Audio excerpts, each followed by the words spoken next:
All right. Thanks everyone to join me today. Thank you for joining our virtual education series to celebrate this week's of the International Dance Day, which is going to be tomorrow, the April the 29th, Friday. So tomorrow, Friday, the April the 29th. We're the Dance Bridge Project Atlanta chapter. I'm actually going to share my screen so you guys can see the information. Perfect. So we're the Bridge Dance Project Atlanta chapter. The Bridge Dance Project is a grassroots network supporting the whole person health and wellness of competition and commercial dancers and teachers by providing current dance, medicine, and science information. Our mission is to build bridge between the competition and commercial dance community and the dance medicine and science community by providing easily accessible, readily applicable, and personal empowerment information. So if you are in the Atlanta area and would like to host a free workshop or join our chapter, please do not hesitate to email us at the Bridge Dance Atlanta ATL@gmail.com, which will have the slide open at the end so you can take a screenshot to get the information. And if you're outside the Atlanta area, please visit the website of the Bridge Dance project.com, and you'll find there's many chapters in different area in the world that you can join to get those information. And I would like to introduce myself. My name is Yenwen. I am a certified Pilates instructor and also have a master's degree in dance science from Trinity Laban Conservatoire Music and Dance in London. And today we're going to talk about building your core strength. So with that, and just a reminder that we are going to do some movement, but if you're not prepared, the video is going to be ready on the YouTube channel later on that you can look back. So if you feel like you just want to absorb information, totally fine. And if you want to join me later a little bit to try on the movement and do some ab works, you can feel free to do so as well.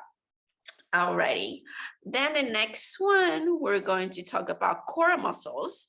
So a lot of times people think about core muscles, they're thinking about just the abs. So I'm going to step back so you can see.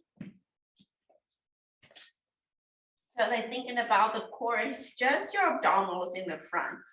But actually your core muscle is more like a three-dimensional, like a tin can. So kind of like a little tin man on the left side of the screen. So you'll have your diaphragm as the top of the tin and your pelvic floor as the bottom of the tin. And the transverse abdominals and also some back extensor muscle all the way to the front, kind of wrap around to give you like a corset effect to support your inner organ and support your lower back region, lumbar pelvic region. So you want to, when you engage your core, you want to think actually more three-dimensionally. And then we're going to talk about a lot more about that transverse abdominals muscles.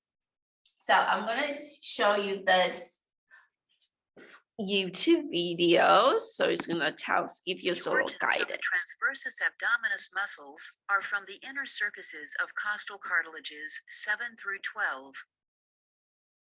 The thoracolumbar fascia,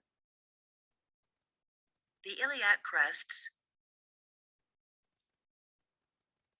and the inguinal ligaments. The insertions are to the linea alba via a broad aponeurosis, the pubic crests, and the pectineal line of the pubic bones.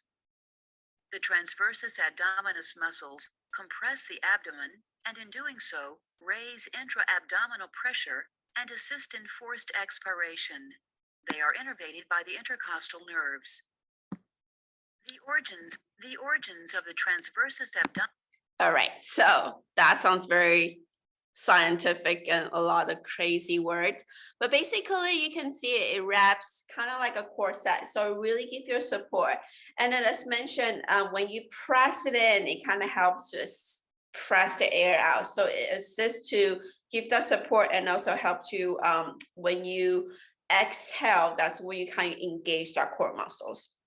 So we're gonna try to find that breathing pattern and trying to find out how you engage the muscle. So first, I'm going to stop the PowerPoint, and we're going to try to find that in movement.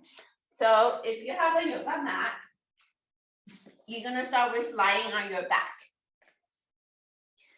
So you can put your hands on the rib cage. You really want to think breathing into your rib cage, breathing into your lowest lobe of your lungs. So you're going to inhale through your nose, really expand your rib cage three-dimensionally. And when you exhale, you're going to think about wrapping that corset all together. So not just the front, but also the side and then back of the muscle, closing tight in the corset. If I turn around this way, you can probably see it better. So you're breathing into the rib cage and exhale, breathe out. So if you put your hands on the lower abdominal area, you should feel your abs kind of falling, flatten and falling away from your fingertips. I'm gonna try that one more time. Inhale and exhale, breathe out. So if you don't have hard time, it's a really internal feeling. So if you feel like you have a hard time to find it, I want you to think coughing, like when you cough and you can feel your abs kind of like falling in, that's when you kind of gently engage the abdominal muscle. And another key point when we talk about is your pelvis placement. So if you put your hands in a triangle, like this, and then place them where your lower ab is. So your heel of the hands are at where your hip bones and your fingertips are pointed towards your pubic bone. You're gonna find this triangle to be parallel to the ground, and then you should find a little natural curve of your lower back, your lumbar spine. So this position is called a neutral. When you're lying down here, you want to be able to engage your core in this position. So let's try in this position to do a breathing. So you're breathing into your nose again, and exhale, breathe out, really closing that corset. And what are we talking about this? So in this position, when your head, back of the shoulder, rib cage, and your sacrum is laying flat on the floor, and then you have the natural curve of your lower back and your back of the neck, this is called the neutral alignment of your spine. When you're in this position, it's the most shock absorbing spine position to be at. So you always want to try to find this, and it's going to allow you to move more efficiently without compromising some movement patterns. So once you remember this, you want to be able to do this breathing in sitting position as well. So I'm going to rock myself up to sitting position. And you want to find yourself in this alignment. So if I sit upright, you don't want to be caved in or arch your back. So you're going to be sitting on top of your sit bone. Really find the back of the head, your shoulder, your rib cage, and your sacrum is in one line. And then you're going to take this off so you can see. So you have the natural curve of your lower back and the natural curve of your neck. So we're going to try to breathing in this position. So I'm going to turn to the side so you can see. Then you're breathing into the side and the back of the rib cage. When you exhale, you're going to really close in that transverse without raising shoulders up. So you want to keep your neck and shoulder tension free, and then really breathing into the rib cage. And exhale, breathe out. So I'm going to apply that to a little exercise for dancing. So I'm going to allow my leg to reach out. Actually, let's bend your knees. So you want to be able to do your leg movement without compromising your pelvis alignment. So if I facing to the sideway, I'm going to do a little marching, like lift my leg up and lower down without my pelvis going back, sink back, or arch my back. like my lower back forward. So you want to keep that vertical. So your pelvis should be kind of like in an arrow pointing straight down to the floor. And then your transverse is supporting your pelvis and your ribcage in the correct alignment on top of each other in neutral. Then you do your leg movement. So this is actually harder than it looks because a lot of times people don't have that alignment yet. They're going to sink back to the back of the tailbone. If you have a tight hamstrings, you can sit yourself up, prop yourself up to like you're sitting on a yoga block, or you can try this. I'm going to grab onto another prop. So you can do the same exercise sitting on the chair. Make sure you're not sitting back and slouch. You know, sit at the edge, sit on top, and you're gonna lift your leg up without your hip goes. Or you wanna keep it stays level, and you're gonna lift your leg up and down. You're gonna use that exhale to support you without compromising your hip level. Then you can work on to turn out in ballet attitude, lifting, engage your core without compromising. You can do a round jump to the side, round jump forward, and keep that core stay to neutral. So that's our end goal for engage your alignment. Okay. The next one, we're going to work on some ab strengthening exercise. So you're going to lie on your back. We're going to talk about another position of the pelvis. We're going to go into your imprinted position. So whenever you're doing any ab work that your legs are off the floor, you're going to engage your core a little bit, because without that, you're going to strengthen your lower back. So how to do that? You're going to find your neutral again. When you exhale, you want to think about curve your tailbone towards your belly button, and your lower back is lengthen and sink into the floor. It's not jamming down and your shoulder pop off. It's keep the neck and shoulder stay open, and then you're gonna curve just your pelvis without tension on your neck and shoulder. Then you're going to bring one leg up to tabletop 90 degrees, and you'll bring other leg off the floor. We're going to do a really simple exercise called the toe tap, which a lot of people have done before, but I want to go into more alignment detail. So you want to put your hands underneath your lower back. Make sure you have a good connection from your abs to your hand, for your fingertips and the floor. You're going to do the toe tap. So the name is a little misleading because a lot of people do tap the toe, right?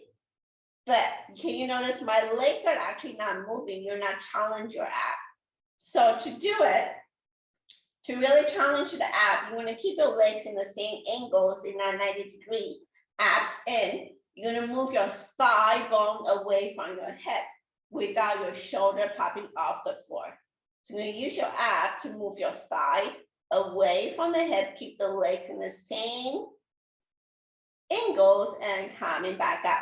It's going to be a lot more challenge than just bending your knees.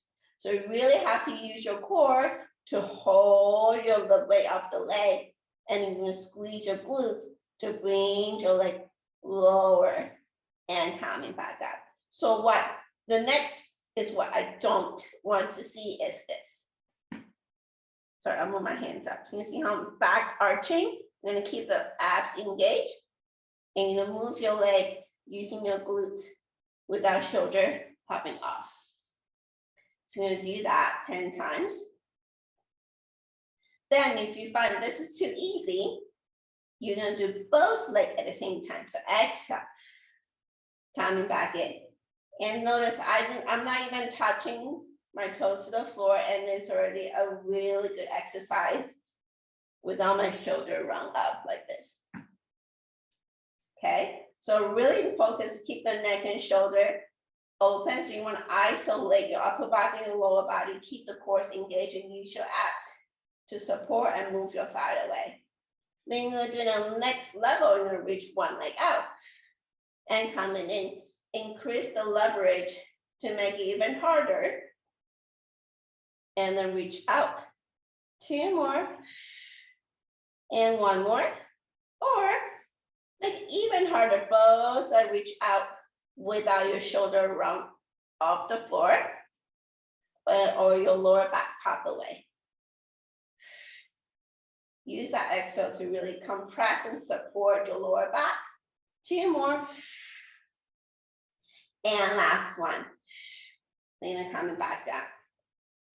So that's all the principle of when your legs are coming up. Then we're gonna add on to the upper body. So we're gonna do the whole sequence. You can follow me if you like. Let me check the time. Perfect. All right. So you're gonna find your neutral alignment first. Again, you're gonna exhale, use your ab to curve your tailbone to the belly button. Bring one leg up to tabletop, bring other leg up to tabletop. Now this time I'm gonna add on to the upper body to curl out to adding additional challenge for the abs. So you're gonna nod your chin, keep the neck and shoulder long, curling up. We're gonna do single leg stretch. So you're gonna reach your right leg out and switch. And 2, 3. Our goal, so the whole sequence is try not to let your head coming down. If you start feeling tension on the neck and shoulder, you can lower your head down, keep moving. This movement of the leg will be still a good workout. Last one. Then bend your knee, bring your hands behind your head. You're gonna twist your armpit towards the knee and switch. And 2, 3. Exhale.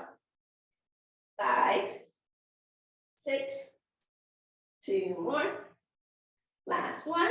Then come both legs in, reaching hands outside your knee. You're gonna reach both your legs and arm out at the same time, like to a small V, and circle around.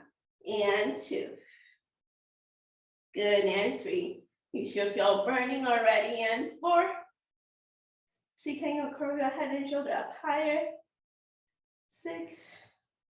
2 more. Keep drawing those transverse in. Then you're gonna bring both legs up towards the ceiling. You'll bring both hands to your right leg and lower one leg down, scissor leg. And 2, 3, 4, 5, 6. 2 more. Last one. Bend your knees in. Relax your head. Bring your feet down. And relax. Okay. This is really hard because I'm out of breath. All right. Help me back up. I hope you guys doing okay. Okay, so we're gonna do another exercise that's called the 100. It's really it's a classic from the Pilates exercise. And then the same thing, you really want to make sure your neck and shoulder is not crunched up and feel the tension. Everything should come in from the abs connected. And then you're gonna pump your arms to increase the little adding a little shoulder resistance. Okay, so we're going to, so your breathing patterns, pretending I'm lying on my back, my feet's up. Really press or keep your arms rigid, like uncooked spaghetti. You really press down to like the top of the water. You can press down on the swimming pool like this. You're breathing, full breath, and exhale, breathe out, engage your core. All right, so let's give it a try. This is gonna be our last movement, just don't worry. And make sure you drink water so you stay hydrated, okay? Are you gonna lie down your back? Finding your neutral. You're gonna take the inhale to prepare. Exhale, bring your abs in connection. Bring one leg up to tabletop, other leg up. Then you're gonna reach your head and shoulder curl up again. Finding a nice alignment, palm facing down and press. Go inhale, 2, 3, 4, 5, and exhale. And 2, and exhale. And 3, and exhale. If you want to add on to a little challenge, you're going to add on to a little leg movement. So you're going to inhale, keep your knees bent. Exhale, reach both legs up. And inhale. And exhale. 2 more. and exhale. One more, and exhale. You can keep your legs straight. You can do 3, and exhale, and 2. If one more, you can lower down the last one. And bend your knees, coming back down. Come on, another breath. Okay, I think I'll get enough work for my abs today. All right, so those are like a good 2 like ab burst exercise you can do. So really the principle is you want to make sure your neck and shoulder is not tense up and you're not using your neck to lift your head. You know, imagine you're holding an orange and when you curl up is the whole upper rib cage to curl up instead of this. And you can see how much tension I'm putting on my shoulder and my chin to hold my head up. All right, cool. So the next application about your core is you won't be able to apply that because the purpose of to have to build good core strength because you want to be able to use that to apply to your everyday dancing, right? If you, regardless you're doing a grand battement or in a ballet class, you do a nice plie.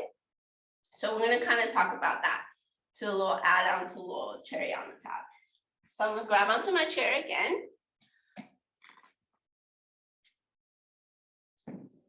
So when you do a little plie, I'm gonna turn to the side so you can see me, especially, I'm gonna start with second position so it's easy to see. So you're gonna find that pelvis in a neutral alignment. Maybe I'm sitting closer. All right, so what you don't want is that tucking because you're gonna come, like you're going to work on too much and you're not in the neutral alignment or you're gonna arch your back, too much pressure on the lower back. You're gonna find that neutral so that triangle, the pelvis is pointing straight down towards the floor like an arrow. You're gonna hold on to the bar, pretend holding to the bar. You are going to go plie, rotating, coming from your hip socket without tucking too much, right? You're not in the alignment, you maintain that neutral, and you use your glutes from within using that external rotator, your piriformis, or your deep rotator muscles to rotate your legs and coming back up. So you're gonna be able to engage your core muscles while you do your plie in this position. Or you can apply to do a little back bend, so you can bring your leg forward. You find a good camera angle so you can see. So you won't be able to do your leg kick, finding that neutral without compromising your alignment. So a lot of people want to keep the leg higher, but end up on like tucking and bending the bottom leg. So your goal is to want to establish the strength on the standing leg and do your bottom on without compromising your pelvis area. And it's going to take some time and perseverance, sorry. You know, consistent to really work on your core strength and to be able to do this movement. So those exercises we did, if you're starting to feel like that's getting too easy, your next goal is to be able to do the feet off version, keep the pelvis stays neutral.